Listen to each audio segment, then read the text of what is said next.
હાથમાં લીધા ઘઉં ચોખે ચોખ્ખું કહું, હાથમાં લીધા ઘઉં ચોખે ચોખ્ખું કહું, વેણ બોલે મારી માતા ખોટું થવાર નહીં દઉં.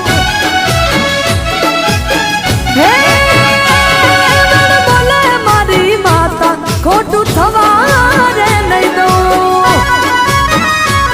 મમ્મી જો હું આ બધામાં નથી માનતો.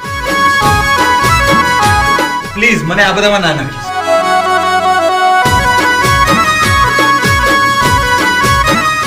અને હા, મારી પત્નીને મેન્ટલ પ્રોબ્લેમ છે અને એનો ઈલાજ ડોક્ટર જોડે. તારો ઈલાજ તો મારી જોડે જ છે.